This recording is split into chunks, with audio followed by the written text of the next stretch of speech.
தந்தை, மகன், தூய ஆவியின் பெயராலே ஆமேன். மூவொரு கடவுளுடைய அருளும் ஆசீரும் பாதுகாப்பும் வழிநடத்துதலும் உங்களோடு இருப்பதாக. திருவருகை காலம் முதல் வாரம் வியாழன்கிழமை. இயேசுவில் என் அன்பார்ந்த சகோதர சகோதரிகளே, பேதுரு நம்மை பற்றி சொல்லுகின்ற பொழுது நாம் அவரது உரிமை சொத்தான மக்கள் என்று சொல்லுகின்றார். அவருடைய இரக்கத்தால் அவருடைய மக்களாக மாற்றப்பட்டிருக்கின்றோம் என்று சொல்லுவார். இதே தான் எரேமியா 30:32 படிக்கிற பொழுது, நீங்கள் என் மக்களாயிருப்பீர்கள், நான் உங்கள் கடவுளாக இருப்பேன் என்று இறைவன் உடன்படிக்கையின் வழியாக வெளிப்படுத்தி காட்டுகின்றார். எசேக்கியேல் 37:28 என் உறைவிடம் அவர்கள் மத்தியிலே இருக்கும், நான் அவர்கள் கடவுளாக இருப்பேன், அவர்கள் என் மக்களாக இருப்பார்கள் என்று இறைவன் தன்னுடைய விருப்பத்தை வெளிப்படுத்தி காட்டியிருக்கின்றார். ஆம் அன்பு சகோதரமே, கடவுளின் மக்களாக, கடவுள் தேர்ந்தெடுக்கப்பட்ட மக்களாக, அவருடைய இரக்கத்தை பெற்ற மக்களாக நாம் இருக்கின்றோம். நம்முடைய ஆசைவதுதான் கடவுளுடைய பிள்ளைகளாக இருக்க வேண்டும், அவருடைய மக்களாக இருக்க வேண்டும், அவருடைய மந்தை நாடுகளாக இருக்க வேண்டும் என்பது. இத்தகைய அருள் மிகுந்த வாழ்வை நாம் வாழ வேண்டுமெனில் நம்மிடம் காணப்பட வேண்டிய ஒரு சில குணாதிசயங்களை பற்றித்தான் இன்றைய வார்த்தை வழிபாடு நமக்கு வழிகாட்டக்கூடியதாய் அமைந்திருக்கின்றது. அவருடைய பிள்ளைக்குரிய மனநிலையை நாம் பெற்றுக்கொள்ள வேண்டுமெனில், அவருடைய மக்களாய் நாம் இருக்க வேண்டுமெனில் நம்மிடம் காணப்பட வேண்டிய முதல் மனநிலை மன உறுதி. மன உறுதியோடு இருக்க வேண்டும். மன உறுதி என்பது என்ன? எளிதில் சோர்ந்து போகாத, எதிர்ப்புகள் ஏமாற்றங்கள் தன் வாழ்விலை கடந்து வந்தாலும் கூட தளர்ந்து போகாத நிலையை குறித்து காட்டுவதாக இருக்கின்றது. இறைவனை நம்பி வாழ்கின்றவர் வாழ்க்கையில், இறைவனை ஏற்றுக்கொண்டு அவருக்காக காத்திருக்கின்றவர் வாழ்க்கையிலே ஏராளமான சோதனைகளும் கலக்கங்களும் குழப்பங்களும் அவர்களை கலங்கடிக்கக்கூடியதாக இருக்கும். இப்படி கலக்கங்களும் சோர்வுகளும் சோதனைகளும் வேதனைகளும் தடுத்தாற் கொள்கிற பொழுது மன உறுதியோடு இருந்து தன் வாழ்வை காத்து கொள்ள வேண்டும் என்று சொல்லி லூக்கா 21:19 சொல்லப்பட்டிருக்கின்றது. அதே போல மத்தேயு நற்செய்தி 10:22 என் பெயரின் பொருட்டு எல்லோரும் உங்களை வெறுப்பார்கள், இறுதி வரை மன உறுதியோடு இருப்பவர் மீட்பு பெறுவர் என்று சொல்லப்படுகின்றது. சோதனைகள் வருகின்ற பொழுது தளராத மன உறுதி, தளர்ந்து சோர்ந்து போகாத மன வலிமையை நாம் பெற்றவர்களாக இருக்க வேண்டும். எபிரேயர் புத்தகம் 11 படிக்கின்ற பொழுது அந்த விசுவாசத்துக்கு சான்று பகர்ந்த வாழ்க்கையை பற்றி சொல்லப்பட்டிருக்கும். ஒவ்வொருவராக வாழ்க்கையில் துன்பங்களையும் துயரங்களையும் வேதனையும் அனுபவித்தவருடைய நிலை சொல்லப்பட்டிருக்கும். எபிரேயர் 12 படிக்கிற பொழுது 12:1 திரண்டு வரும் மேகம் போல இத்துணை சாட்சிகள் நம்மை சூழ்ந்து நிற்கின்றார்கள். துன்பத்தை கண்டு சோர்ந்து போகாமல் மன உறுதியோடு இருந்தோம் என்று சொல்லிவிட்டு அத்தகையவர்களைப் போல நாமும் வாழ வேண்டும் என்று சொல்லி கடவுள் அழைப்பை விடுக்கின்றார். ஆம் அன்பு சகோதரமே, மன உறுதியோடு இருப்போர் தன்னுடைய பிள்ளைகளுக்குரிய தகுதியை பெற்றுக்கொள்வார்கள். இரண்டாவதாக நேர்மையான உள்ளத்தை கொண்டவர்கள். நேர்மையாளர்கள் யார் என்று சொல்லி பார்க்கின்ற பொழுது திருப்பாடல் 24:4-5 அழகான ஒரு விளக்கத்தை கொடுக்கின்றது. திருப்பாடல் 24:5 படிக்கிற பொழுது இவரே ஆண்டவரிடம் ஆசி பெற்றவர் யார் என்று சொல்லுகின்ற பொழுது தம் மீட்பராம் கடவுளிலிருந்து நேர்மையாளர் என தீர்ப்பு பெற்றவர்கள். யார் இந்த நேர்மையாளர்கள் என தீர்ப்பு பெற்றவர் என்று சொல்லி பார்க்கின்ற பொழுது 24:4 கரைபடாத கைகளையும் மாசற்ற மனமும் உடையவர், பொய் தெய்வங்களை நோக்கி தன் உள்ளத்தை உயர்த்தாதவர், வஞ்சக நெஞ்சத்தோடு ஆணையிட்டு கூறாதவர். இத்தகைய மனநிலையோடு வாழ்பவர்கள் தான் நேர்மையாளர் என்று சொல்லி கடவுளால் போற்றப்படுகின்றவர், கடவுளால் உயர்த்தப்பட்டவர்கள். இத்தகைய நேரிய உள்ளத்தோடு இருப்பவர்கள் அவருடைய பிள்ளைகளாக இருப்பார்கள் என்று சொல்லப்படுகின்றது. இத்தகைய நேரிய உள்ளத்தோடு இருப்பவர்களுக்கு திருப்பாடல் 37:29 படிக்கிற பொழுது கிடைக்கின்ற ஆசீர்வாதம் நிலத்தை உடைமையாக்கிக் கொள்ளுவார்கள், அதிலே என்றும் நிலைத்திருப்பார்கள் என்று சொல்லப்படுகின்றது.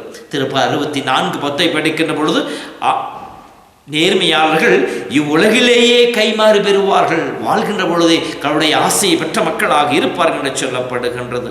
மேலும் திருப்பாடல் 37:25 படிக்கிற பொழுது நேர்மையாளர்கள் கைவிடப்பட்டதாக நான் கண்டதில்லை, அவருடைய மரபினர் பிச்சை எடுத்ததை நான் பார்த்ததில்லை என்று சொல்லப்படுகிறது. நேர்மையாளர் கடவுள் கொடுக்கின்ற ஆசீர்வாதம் இத்தகையது. இத்தகைய நிலையில் இருக்கிற பொழுது நாம் கடவுளுடைய மக்களாக இருப்போம் என்று சொல்லப்படுகின்றது. மூன்றாவதாக கடவுளுடைய மக்களாக இருப்பதற்கான மனநிலை நம்பிக்கை கொண்டவர்களாக இருக்க வேண்டும்.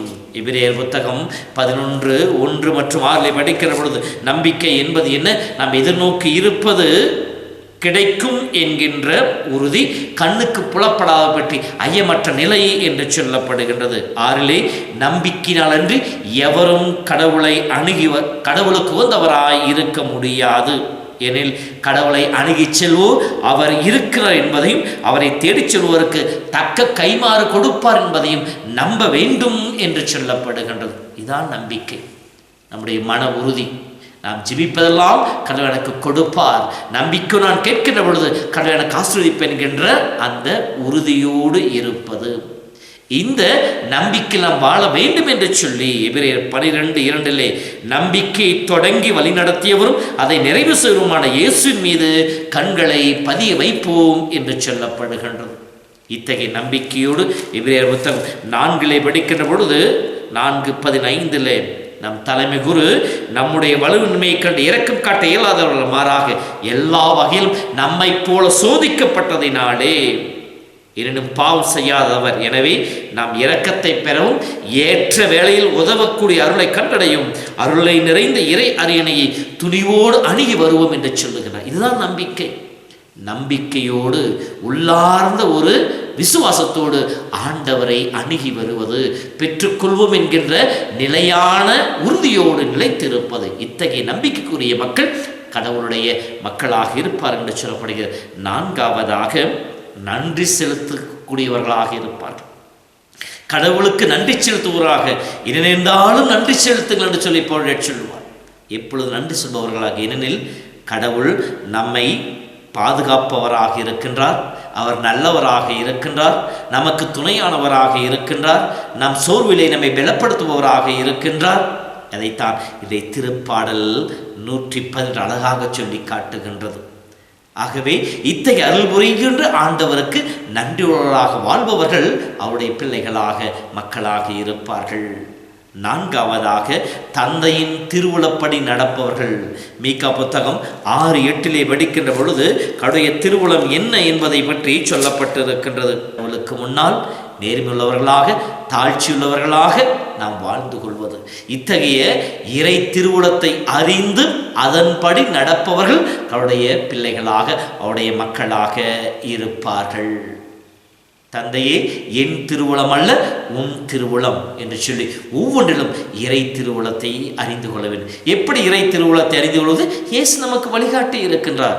ஜெபத்தின் வழியாக, அவருடைய பிரசன்னத்திலே அமர்ந்து மன்றாடுவதன் வழியாக இறைவன் எனக்கென வைத்திருக்கின்ற திட்டம் என்ன என்பதை அறிந்து கொள்ள முடியும். அதற்கேற்றார் போல நம் வாழ்வை அமைத்து கொள்ள முடியும்.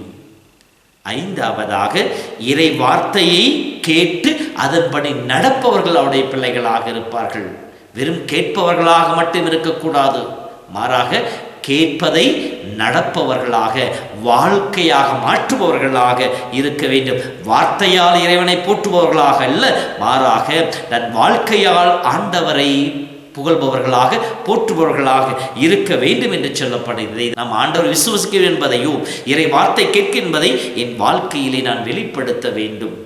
ஆக முதலில் இங்கே 2 செயல்கள். ஒன்று, கேட்க வேண்டும். இறை வார்த்தையை எப்படி கேட்க வேண்டும்? சரியான மனநிலையோடு கேட்க வேண்டும்.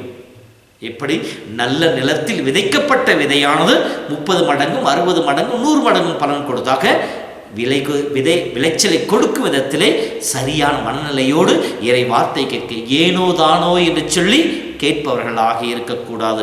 2வதாக புரிதல் மனநிலையோடு அதை கேட்க வேண்டும். இறை வார்த்தையை புரிந்து கொள்ள முயல வேண்டும். புரிந்து கொள்ள முடியவில்லை என்றால் அதை அறிந்தவரிடம் கேட்டு தெளிவை பெற்றுக்கொள்பவர்களாக இருக்க வேண்டும். மூன்றாவதாக, கேட்கின்றது இறை வார்த்தை என்கின்ற அந்த நம்பிக்கை இருக்க வேண்டும். நான் கேட்பது ஏதோ சாதாரண செய்தி அல்ல, இறைவனுடைய செய்தி என்கின்ற அந்த ஒரு மனநிலையோடு கேட்க வேண்டும். இப்படி நாம் கேட்கின்ற பொழுது வெறும் கேட்டால் மட்டும் பயனடைந்து விட மாட்டோம், அந்த கேட்பதை வாழ்வாக மாற்ற வேண்டும். எனவேதான் மற்ற போதகர்களிலிருந்து இயேசு மாறுபட்டு இருப்பதற்கு காரணம் என்ன? எதை போதித்தாரோ அதை வாழ்ந்து காட்டினார். மன்னியுங்கள் என்றார், கட்டளையாக கொடுத்தார், ஜெபமாக மாற்றிக் கொடுத்தார், சிலுவையில் தொங்கிக் கொண்டிருக்கின்ற போது மன்னித்தார். தான் போதித்ததை வாழ்க்கையாக மாற்றினார், வாழ்ந்ததை போதனையாக மாற்றினார். இத்தகைய வாழ்வு வாழ்பவர்களே கடவுளுடைய மக்களாக இருப்பார் என்று சொல்லப்படுகிறது. ஆகவே அன்பு சகோதரமே, இதோ நாம் ஒவ்வொருவரும் ஆசைப்படுகிறோம் கடவுளுடைய பிள்ளையாய், கடவுளுடைய செல்ல பிள்ளையாய் இருக்க வேண்டும் என்று சொல்லி இன்றைய வார்த்தையின் வழியாக இறைவன் நமக்கு வழிகாட்டுகின்ற இந்த வழிமுறைகளை பின்பற்றுவோம். அவருடைய மந்தையின் ஆடாக, அவர் தோல்மையில் சுமக்கப்படுகின்ற ஆட்டுக்குட்டியாக அவருடைய மக்களாய் வாழ்வோம். ஆசி பெற்ற நிலையிலே இறை புகழ் பாடுவோம். கடவுள் நம் ஒவ்வொருவரையும் ஆசீர்வதிப்பாராக. ஆண்டவர் உங்களோடு இருப்பாராக.